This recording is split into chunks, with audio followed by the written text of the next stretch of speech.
Hello and welcome to Zestology. It's the podcast all about energy, vitality, motivation and feeling good. I'm Tony Wrighton. Normally I record these introductions out and about, but today it's pretty damp and grey, so I'm sitting in a windowless studio. I should have done this last week actually, because we had our first little holiday with our baby son and we were in Tenerife, and it was just beautiful. It was like summer conditions. It does make you realise that all the stuff about light and vitamin C and sunlight that people go on about on this podcast, it is kind of true. And just getting a short, sharp burst of that for a week was just so nice. But now it's back to London and it's pretty dank outside, so here I am in this studio. And I do feel very energised because I've recently been for a transformational breathwork session with Richard Blake. And that is the subject of today's podcast. What we did was we had the breathwork session. Do you know what transformational breathwork actually is? Well, I didn't until I'd done this podcast, and you will in a few minutes' time as well. But I basically went for the breathwork session, and then we recorded a podcast straight afterwards, which might not have been the best idea. I did sound quite spaced out, I think, because I was spaced out. It was a really nice experience. And yeah, you'll hear all about it. You'll hear all about the breathwork, why it was transformational, what was transformational and what wasn't. I think maybe the hardest bit was beforehand, 24 hours beforehand, no caffeine and no alcohol. The alcohol wasn't actually that hard. The no caffeine bit was quite hard, and no caffeine afterwards as well. And I wasn't allowed to eat. Actually, I was allowed to eat kind of a light meal, but not a heavy meal for a couple of hours beforehand as well. Well, Richard uses biohacking and breathwork in a combination of ancient wisdom, personal spirituality and modern science. And he is well into the biohacking element as well. As you'll hear on this podcast, he's also into 15 minutes daily on the Juve red light. He uses the human charger, standing on a grounding mat, neurofeedback with a Muse meditation headband. And he has got all the gear in his lab, as I'm going to call it right here, right now. It's a pretty cool place, actually. He's also a terrific bloke and one of those people who's just a very intuitive healer. Really nice guy as well. I urge you to check out his website, richardblake.com. And I hope you enjoy this podcast. Here he is, Rich Blake on Zestology.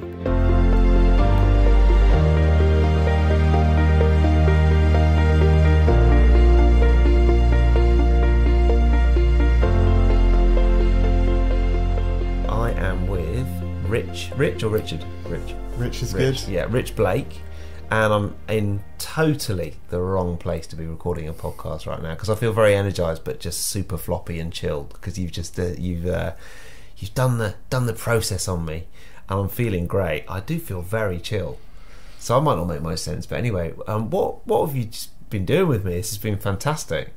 So we just did a conscious connected breathwork session, and basically what conscious connected breathwork is a self-healing modality that allows us to bring more oxygen into the body and puts the body into sort of autopilot reset. And so Tony, we had him here lying down on a mattress in my therapy room whilst I was coaching him through this specific technique that allowed him to sort of switch off that overthinking mind that we all have, certainly here in London, and get into the body and the emotions and spiritual things as well sometimes. Yeah, it's a pretty great place you've got here. I always think when I meet people who are more hardcore than me, then that's good. And I want to talk about all of that later on because you've got the red lights and you've got the chili pad and you've got... I think you're the first person that I've met who's got the full, what is it called, the shroud that's over your bed? It's called an EMF canopy, so it looks like a big mosquito net, and basically it's made of something called block silver, and that blocks EMFs because we're here very close to the Hammersmith and City line and Hammersmith, and we had our place tested and we found out we had more radio frequencies than the tester had ever discovered, and she was basically like, no way, you should move or you can get one of these in the meantime. So no way. So we've Is got that because of that building over there then? It's because of something, something in the area. And presumably there's a lot of, because anywhere in London you can probably pick up 30 different people's Wi-Fi. Yeah. So you got that as well. Yeah, so we got the Wi-Fi. She had us put it on a timer. That's something really useful, just an Amazon timer. Turns off at 10 p.m. and back on in the morning. But then of course we've got 5 other people's Wi-Fi. I've got 4G and things, and radio frequencies as well, and yeah, it's pretty difficult to live here optimally. Anyway, you got the shroud, as I'm calling it. Yeah. Probably not the technical term. We'll talk more about all that in a sec then. But firstly, so you've done this process on me, and I needed it today. It's been a long day. I hadn't had a chance to meditate, and thanks, by the way, because I know you put. It was like the moment I got here, it kind of felt chilled, and. Just a nice place to get out of my head and into my body. But breath work, explain for people listening exactly what it is. So, breath work, a lot of people probably know it from yoga, and this is actually a Western version of breath work. So it started with Stan Grof, who used to do a lot of research with LSD and mushrooms for psychiatric purposes. And once LSD was made illegal, he invented this technique called holotropic breath work. And this is a derivative of holotropic breath work. And basically what it does is, a bit like with magic mushrooms or psilocybin mushrooms that having all this research going into them, it switches off the default mode network of the brain. That's the part of the brain that's constantly checking if we are safe. Are there any tigers to run away from? Is my boss going to shout at me? That kind of thing. And get into the body where I believe we store our emotions. I really believe that in terms of trauma, it's not in the mind, it's in the nervous system. And that's just one thing Stanislav Grof says is, he was a psychoanalyst, and for years he would just do psychoanalysis, and he said my patients could write PhDs in their problems, they could understand them and explain them, but the problems didn't change. And it was only with breath work, this body work, that he really discovered profound and lasting changes. I mean, is that a concept that some people struggle with, storing emotions in the body? Because actually, why shouldn't we? So we've got to store them somewhere. It actually makes as much sense as storing them in the brain. But it's also, but the left side of my brain does, even when you say it, and obviously I'm kind of quite on board with this and a lot of other stuff like this, part of me is like, but it's in the brain, isn't it? Well, I mean, in terms of memories, they're not really sure that we even store memories in our brain. I was listening to Jack Kruse, and he thinks our memories are actually stored in the water. And I can't remember his name, but he was supposed to be at the Health Optimization Summit, and he talks about the 4th phase of water, and actually water stores a lot more than we think it does. So where the emotions are stored, I don't know, but I do know that when I do some acupressure on someone during a session, say, well, I won't share exactly what happened in your session, but say I touch someone's left chest and give them an affirmation like, it's okay for you to forgive yourself, and then that sets them into a clearing, an emotional response. These clearings often happen with crying or yawning or intense emotion. It certainly seems to me, in my experience, that there's a lot of emotion stored down in the I got body. kind of very restless legs, didn't I? My legs were jerking all over the place, I mean that was like, I mean, it's quite hard work. It's not hard work, but it's an active process. You're not just lying down to chill out for a little bit.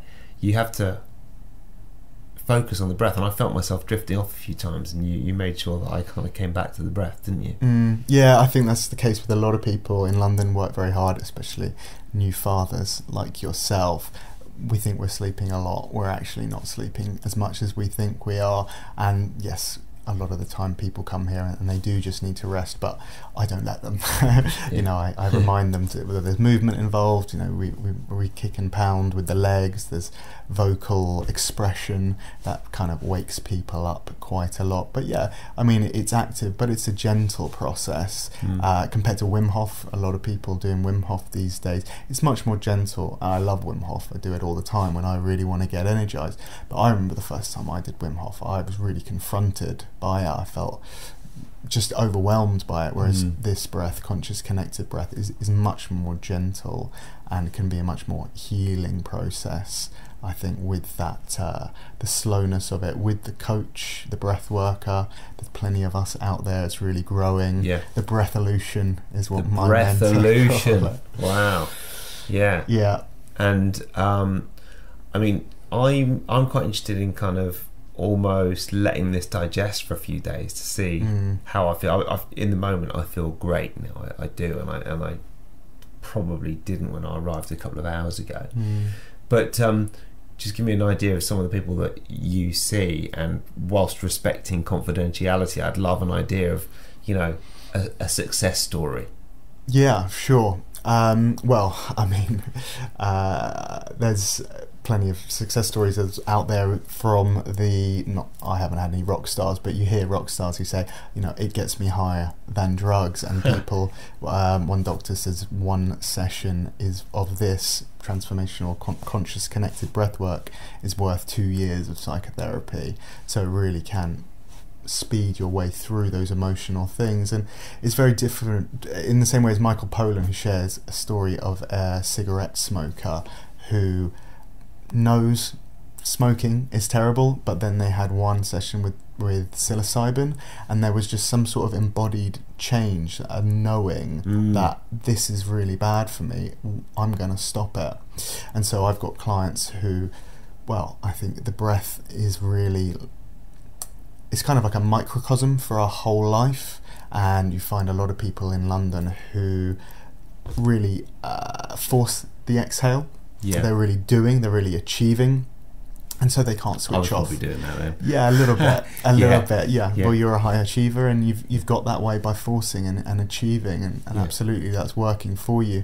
But when it becomes too much, and so many problems with sleep these days, and we just can't switch off because we don't feel safe not to be, you know, crushing it in the gym or getting up, doing our morning routines, it starts to affect people's health. And what breathwork really does for a lot of people, especially if you do it right before bed, is send them into a really nice, deep, relaxing sleep. So in terms of that'd insomnia, be a good time to do it.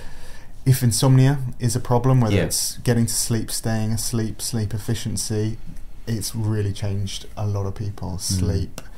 If relaxing, switching off at the end of the day is a problem after work, then I recommend it to people as soon as they get home to switch into that relaxation mode after being at work. Or a lot of people, meditators, they do this 10 minutes before their meditation, and then their mind, if it's a mindfulness thing, is just so clear afterwards.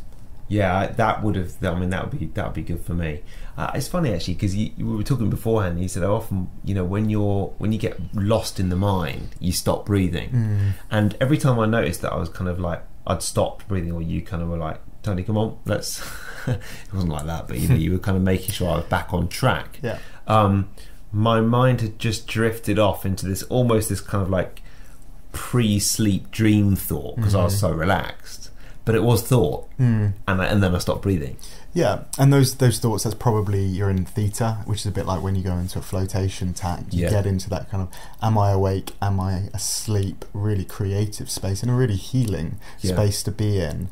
But this is conscious connected breath, and like I shared, humans are the only animals who breathe in a disconnected way. And what that means is we pause between our inhale and exhale, and in this technique there are no pauses. And when we are breathing in a connected manner, we're present, and we can be present with ourselves, and we can be present with our emotions. And what you were saying about not breathing, that was in relation to fight, flight or freeze. When we go into fight, flight or freeze, we take in a deep breath, and we stop breathing and we run away from that tiger, and the emotions don't get processed because we don't want to be processing emotions when we're running away from a tiger.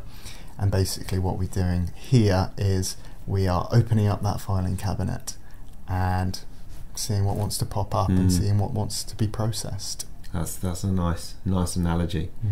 I mean, to give another analogy, I think it is like a cross between, there's a bit of Wim Hof in there, there's a bit of tapping in there. It's like a cross between those two, and a bit of, it's quite hypnotic as well, actually. So kind of a cross of those things. Just interrupting this podcast for one moment to remind you that it is brought to you by Sunlighten Saunas, and studies have shown, scientific studies have shown, that not only do infrared saunas help with natural pain relief during treatment, but even after months of ending a sauna treatment, the pain is still significantly lower. Did you need more reasons to try a sauna, and specifically a Sunlighten sauna? I mean, if you need one more reason, I do have Netflix in there too. But perhaps that's a slightly shallow reason compared to the fact that your pain relief could be gone, or your pain could be relieved months after ending a sauna treatment. Check out Sunlighten Saunas, mention Zestology for £200, $200 off, and now back to the podcast. You've got quite an interesting background, haven't you? Because you've done this, but there's also quite a lot of expertise in the area of nutrition, psychotherapy, and chartered surveying. Yes, very important for breathwork. Yeah, so you did that for a while, and then it was like complete career change. Yeah, I mean, I followed the family pattern. Father, brother, both chartered surveyors. I worked in the corporate world, and yeah, it was useful to learn about business, and it was part of my journey. But the whole time I was thinking about nutrition, writing nutrition plans for my colleagues, advising them what to eat, helping them with those kinds of things. And then I left and started studying nutrition at university. But then I realised, well, what I shared with you earlier, actually nutrition, the bang for your buck is just nowhere near as powerful as the mental stuff. And we talked about Randy Weitenheimer, how we have an energetic system. A 4-year-old has, let's say, 30 volts of energy, and a depressed adult would have something like 15 volts of energy, because throughout our lives we have things that drain our energy. And he thinks 10% of our drains are environmental things, pesticides, non-organic food, mold toxins, the Hammersmith and City Line. Those kinds of things drain about 10%. The next 10% is your secondary relationships with friends, bosses, those kind of things. But 80% of what's draining your energy is your primary relationships. That's mother, father, children, partners. And so my goal is to heal, to help in some way. And I just realized that this work, psychotherapy, holistic counselling, is much more powerful. So I am studying masters in psychotherapy simultaneously with the breath work, but actually I'm discovering that the breath work is more powerful in my experience than just good old-fashioned talk therapy. And then you've got this incredible place set up, so you can actually offer clients this is impressive. You've got the red light, you've got the grounding pad, you've got a Muse headband, and what's the thing the human charger? You've got the human charger, but what was the thing you wear in bed at night? Oh, the Dream 2 sleep headband. So yes, that's. Because I think all these things. Sorry to interrupt, but you were talking about energy and what drains your energy and what gives you energy. And obviously, this podcast is all about energy, which is why I was like, that's good. And the breath work that we've done, it seems to me, is very relevant to that. And also, these other things, often it's like hacks that might recreate or help you recreate a natural state of affairs to get more energy, isn't it? Yeah, for sure. Yeah, the Dream is awesome, and I'm a bit of a sleep obsessive because I have had problems with sleep, mainly with staying asleep. And for those people out there who have whoops and aura rings and things like that, I actually found that the aura ring and the whoop gave me quite a lot of stress because it was telling me my sleep efficiency was like 74%, and it would give me a recovery score much lower because it said my sleep score wasn't very good. But the thing is, with the Aura and the Whoop, they're working on secondary information like heart rate variability. They're not actually measuring your brain waves. The dream sleep actually measures the brain has your brain waves, so Wow. it can really tell the difference between light sleep and awake, and it can really tell the difference between REM sleep and deep sleep. So there is a series of sensors on it. It's like an EEG. Yeah, it is an EEG. Yeah. It's like a souped up muse. Yes, Yeah. And it's also got pulse oximetry there, so it can't diagnose sleep apnea, but it can give you an idea if you should go see a doctor there. So yeah, when you compare the REM and deep sleep to the Aura Ring, it's fundamentally different. Yeah. And the Aura I still wear is great for general recovery, total sleep time. Probably better for heart rate and heart rate variability. Absolutely, isn't it? yeah, and temperature and respiratory rate. But the Dream, it's so much better for sleep if sleep is your problem. And it has that other thing, basically, when it detects sleep spindles, when it detects that you are about to leave deep sleep to check if you're still safe in your environment, it sends a little, like a chirp, to send you back into deep sleep, so it can keep you into deep sleep stages for a longer period. And then what about the grounding pad? Because I stood on that when I first got here, and I don't think I've ever talked about them on this podcast before. I don't really know why it should be good for me, but I'm interested. Yeah, so I think grounding is something that's coming out of the woo-woo, or the woo-woods, as it's a terrible joke you could make. There was a scientific study that came out last week about them using it for illnesses and helping up speed recovery, so it's getting actual traction in the medical world. But basically what it is like simulating standing barefoot on the grass or on the beach, and when you stand on grass barefoot without rubber-soled shoes, you're picking up something called the Schumann Resonance, which is a frequency that the earth emits. That basically allows us to discharge a lot of static electricity that we build up, and this grounding mat, which I have underneath my laptop, is plugged into a plug socket. The plug socket's turned off, but it's attached to the grounding rod that's connected to the earth, so it's picking up that Schumann resonance and sending it into the floor there. And you can get these grounding yoga mats, grounding bed sheets, black grounding sleeping bags as well, so you can go into... No way. So it's just like when you go camping and you sleep on the ground and you're like, oh, I feel phenomenal. You can try and get some of that in your London apartment. Yeah. And then what about EMFs? We spoke a little bit about EMFs. I struggle to kind of explain to the uninitiated why it's even important, but essentially there's lots of kind of electromagnetic field. This is my explanation. I don't know if it's very good or not, but tell me if you kind of feel differently. There's lots of electromagnetic fields emanating from all our modern devices. Plus, not only in the home but outside, you've got the Hammersmith and City line there. You might have a lamppost with a 5G transmitter on it and everything else, and they mess with our body's chemistry because in the whole history of human time up until 2 years ago, there was none of that apart from the light bulb about 200 years ago. And so our cells don't really know what to do with it, and the thinking is that it can actually cause serious illnesses, but also just throw us off whack. Is that a kind of... Yeah, so I mean everything, the Schumann resonance that I just mentioned, that is an EMF, that's an electromagnetic frequency. The problem is the non-native EMFs, not native to our planet. Yeah. And the Schumann resonance, I think it's 7.2 or 7.4. Right.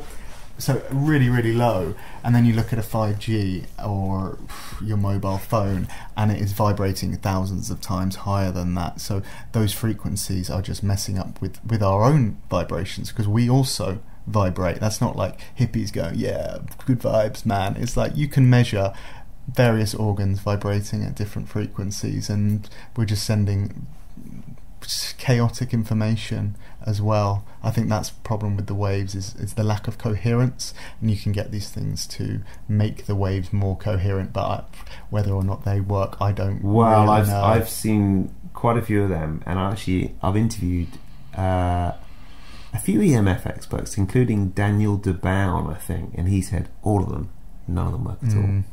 All these devices that promise to cancel out the EMFs in your house don't work. Yeah. And I think that's probably true. And I don't know, did you catch Somavedic at the Health Optimization Summit?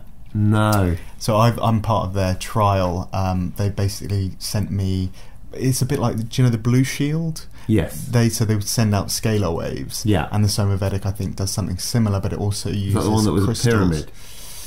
No, I didn't see that. It's like it's like almost like a bowl, and it has this beautiful green blue light. Right. And they're sending you basically scalar waves, which are some sort of, I think they work on a quantum level in a very different way to Newtonian physics and Newtonian these EMFs work, and basically it's making you more resilient to these things. And there's I think people are giving up and trying to change the waves themselves. You can either block the waves with a Faraday cage, with a block silver EMF. I have the Defender Shield phone and laptop case, which is good. I've got them as well.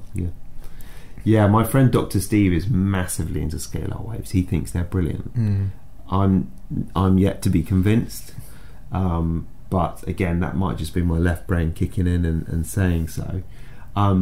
So you had someone come round here from the London Biohackers group, and brought all the measuring gear. Yes. So she is someone who suffers really badly from EMS. Who's that? Sarah Hodgson is her name. Yeah. Shout out to her if she listens. She was immensely helpful in my life, and getting me into the biohackers circle in London as well. But she's very much affected by these waves, so she's invested in all these things so she can test for herself. And she came down here and did a full-on report, and tested me whilst I was lying in the bed, and tested my girlfriend on her side of the bed, and it's really useful. And so did she give you the results there and then, or was it like a report, or I mean she was just like, oh, this is high?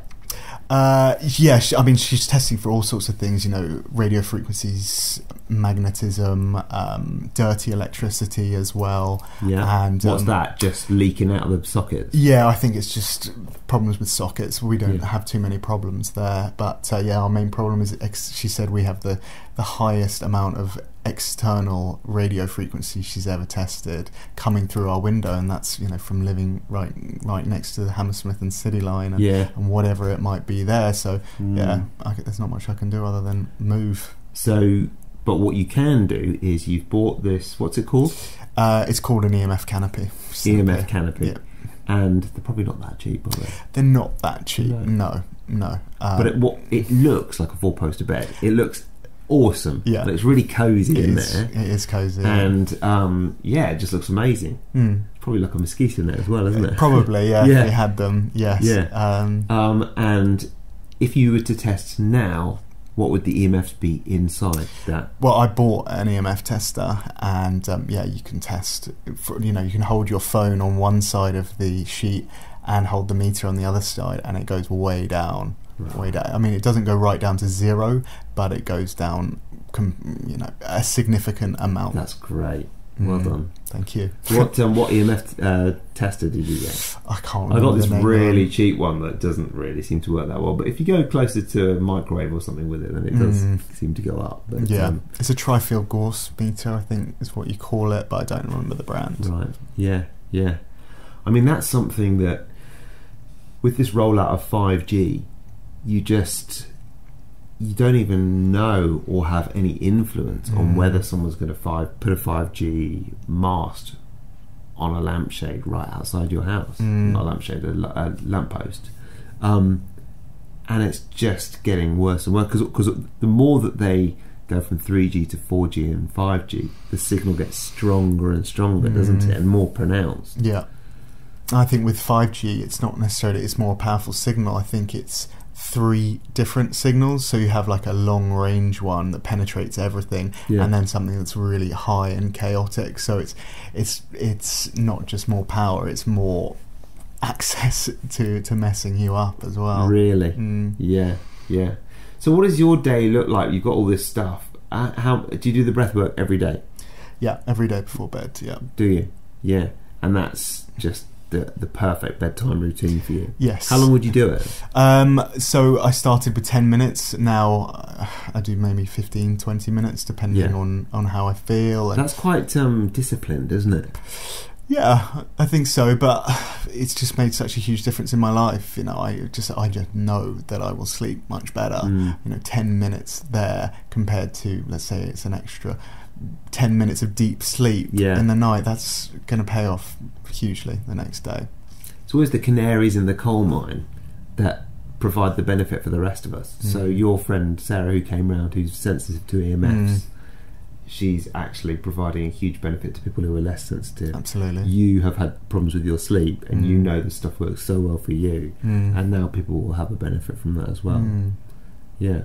So if people want to get more involved in the breathwork, where should they look? So my website's richardlblake.com, but there's plenty of other breath workers out there. My mentor Alan Dolan, the breath guru, does workshops, so breathguru.com. Maybe that's what you need, like a snappy kind of. Yeah, I've got a good one for you. Yeah, the spiritual scientist. That's not bad. You could have that. Yeah, spirit hacker or something like that. Spirit hacker. That's not bad. Yeah, that's good as well. Yeah. But richardlblake.com is alright. I'll do for now. Yeah. And then there was another gadget that you had up there, but I can't remember. Have we gone through all the gadgets? You've got the air purifier. Hydrogen generator. Yeah, what was that? Yeah, so a hydrogen water generator. Basically, it's like a flask that you turn on for about 7 minutes, and it fills the water with hydrogen, and you can either drink that or you can breathe it. You have a little nasal thing that goes up at your nose, and basically hydrogen is, I think it's the smallest atom available in the universe. I'm probably making that up. It's a really small atom that can basically go into our cells and to penetrate areas that other larger antioxidants aren't able to do. And what's really cool about it is that you can use it after exercise, so it doesn't block that hormetic response that we want from exercise, so you're not shutting down that inflammation, which actually is what helps you grow. So you can take it after exercise. It's amazing for flying as well. The radiation we're exposed to when flying, it can really help with jet lag and things like that as well. Do you take it flying? I take the tablets flying. Luke Story loves the hydrogen, doesn't he? He does, yeah. I've taken the hydrogen tablets and didn't notice a massive difference, I must say. But I'll try them again. They're pretty expensive, aren't they? They I think are. it's about £55 for a pot of tablets. Yeah, I think the generator was only like £120 or something like that from Osmio. So it's better to just get the generator. I think so, especially if you're going to share it. Like I share it with my girlfriend and my friends when they come round, and clients when they come round. And apparently it's huge in Japan. Like you go to an airport in Japan, you see people charging them before they go on planes and things. No way. Yeah. Okay, so it's like I always like what Ben Greenfield says about it, because a lot of these things do actually cost quite a bit of money. But he's like, well, what would you rather, spend money on this now or spend money on hospital treatment in a few years' time? Yeah, which is slightly more relevant to the American hospital model, but you know what I mean. Yes, indeed. And that's why I love breathwork. Is you can come for a session with me, and then you've got this technique for life, effectively, or you can go to a workshop where it's a little bit less, you pay less, but you've got that technique to do whenever you like, wherever you like, and like I say, it's hugely transformative, more so than anything else I've come across, apart from maybe the psychedelic psychotherapy that's out there. That's brilliant. So you've got the breath work, the psychotherapy, the psychedelic psychotherapy, which you're developing an increasing interest in. Yeah, I'm reading a lot about it, and I have another sort of mentor teacher who's looking at being trained up by Imperial University, where they're doing a lot of research there. A friend of mine, Ashley, is involved with that research with psychedelic psychotherapy and psilocybin mushrooms for depression, PTSD, and it's been labelled a breakthrough drug, so it's being fast tracked because it's just showing so much more efficacy than literally anything they've ever found. So it's very promising, and thankfully the stigma is coming away from it. People aren't just being like, oh, it's hippies and things like that. People are just doing one session and depression is going away when they follow up a year later. Addiction is going, PTSD, I think MDMA, there's a lot of research I think that's just passed through stage 3 trials in the US, but they're going to be using MDMA assisted psychotherapy for a lot of trauma survivors. See, this is what I like when you get scientific studies that back up this stuff that might seem very woo-woo and alternative. There's quite a few studies about the red light therapy. There's a lot of studies about sauna use, and increasingly so. Somebody, I can't remember who, famously said that you could pretty much find a study about a mouse doing anything about anything. Yeah. But once it comes into human studies, that's special, isn't it? That starts to be important. Yeah, and scientific research is important to get the message to certain people, but it can be manipulated in so many ways. Like Johann Hari talks about in Lost Connections, the scandal really of antidepressants, and how with a lot of these antidepressants they have no more benefit than a placebo, yet I think he said you only need 2 studies that show it had more effect than a placebo. You could do 100 studies and it's less effective, but if it has 2 studies, no way, then you can pass it through. And that is outrageous. Yeah, and another study came out last week about depressed people over 65, and they're saying even though they're taking antidepressants, their depression is not going away, and we really need to move past this message that it's a chemical imbalance in the brain, because if it was, why are people taking antidepressants, and one of the main side effects of antidepressants is suicide attempts and suicidal thoughts, and I think medication is valuable, but it's being overprescribed, just like antibiotics and things like that, and the burden of mental health is too much for the NHS, it's too much for the GPs and things like that. And so the sooner we can speed up these spiritual technologies and speed up the research going into breathwork and psychedelic psychotherapies and bringing it into our mental health system, we can release that burden and make people happier or make people suffer less. So one question I've asked everyone is, what is one book you'd recommend and one tip for living with more energy? What's a book that's had a big impact on you? I haven't read that Johann Hari book, but I do like him as an author. Yeah, I love Lost Connections. I think for people suffering with depression, that is one of the best books in terms of understanding society's influence on depression and addiction and things like that. So certainly that's a very good recommendation. The other one I would recommend was that one I mentioned, The Body Keeps the Score, by Dr. Bessel van der Kolk, and he is a psychiatrist of Dutch origin working in the US, but he basically demonstrates all the reasons why trauma is not in the mind, it's in the body. And I'd love to read that. If you've got a scientific mind, it's going to convince you. So I like a scientific proof. I don't know if I've got a scientific mind, but that's the kind of thing that I would like, though, that okay, this is what science tells us about trauma. Absolutely, and my essays for my masters and my blog posts that you can find on richardlblake.com, you can see how many times I've quoted Dr. Bessel van der Kolk about trauma in the body and trauma and addiction and these kinds of things. Your blog posts are very unusual because they're very they're rigorously researched. They've sometimes you attribute quotes and links and all sorts. Well, they're university essays, so I like to ground that maybe more esoteric view that I have, and the benefits of breathwork and yoga and stuff. On board. There's so much research. Dawson Church, who is a big proponent of EFT, I think he says there's over 1,000 studies that demonstrate the scientific benefit and effect of energy healing and things like that. So the research is out there, but the problem is you can prove anything with the research. But yes, I do have to ground my opinions in fact and quote and things like that, and it's really about getting the message out to people who may be a little bit resistant to these kinds of things. And then what about one tip then? We've talked about a lot of stuff. I think Breathwork is absolutely the thing that's changed my life, and like we said earlier, there are a lot of things that drain our energy, the gluten, the parental relationships, and breathwork is my best way to bring that energy back in. So yeah, breathwork, conscious connected. Rich, thanks so much. I've really enjoyed, obviously, not only the interview but the session as well. It's very, very kind of you to do that. I highly recommend anyone listening to try it out, because it's bloody lovely, and I feel much kind of floppier and more relaxed than I did a couple of hours ago. So thank you for that. And it's your website is richardlblake.com. That's right. And you'll come over to mine soon, I hope, for Whisper It, for the new infrared sauna. Yes, breathwork and sauna work. God, can you imagine? Yeah. That'd be brilliant.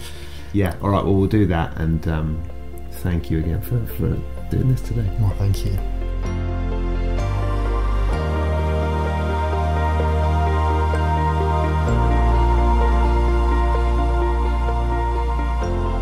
That is it for this podcast with Richard. Thank you very much to Rich for recording it. I really enjoyed it. It's very kind of him to give up his time and give me such a kind of long and involved breathwork session, and I do feel excellent for it as well. Now, I'm very excited to tell you about the podcasts coming up, because next week's podcast is one that I recorded a while back and I have been very excited about. It's all about tech wellness and how to live healthily in a digital world. After that, it is my year in review, the Zestology 2019 special, looking back at all the highlights and a few lowlights of the year, and there have been a few of both. And just to tell you that at the start of 2020, I have got a special podcast with someone that I've been trying to get an interview with for ages. I'm going to be speaking to him shortly and recording a podcast for, it might even be the first one of 2020, and it is with the longevity expert as heard on Bulletproof Radio, Joe Rogan, and a whole lot of other places, David Sinclair. Do you want to live to the age of 510? He probably actually won't be able to help you do that, but he might be able to help you live a little bit longer and healthier. David Sinclair, coming at the start of 2020.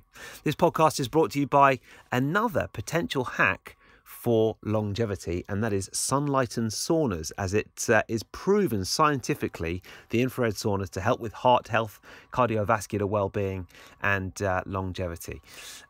Loads of studies and research and science on the Sunlight and website, and if you want to mention Zestology, it'll give you £200, $200 off. In this kind of fairly deep, dank midwinter weather as well, it's particularly nice being in the sauna. And in fact, last week when we were on holiday, in between our disgraceful trips to the buffet, my buffet technique is so bad, I've just got no self-control. Like 7 or 8 visits every time you go for the all-you-can-eat buffet. 3 puddings. It's just dreadful. So I'm back to the intermittent fasting this week. But in between the disgraceful trips to the buffet, we did kind of say that sitting in that sun, it's a bit like the same feeling as being in the sauna.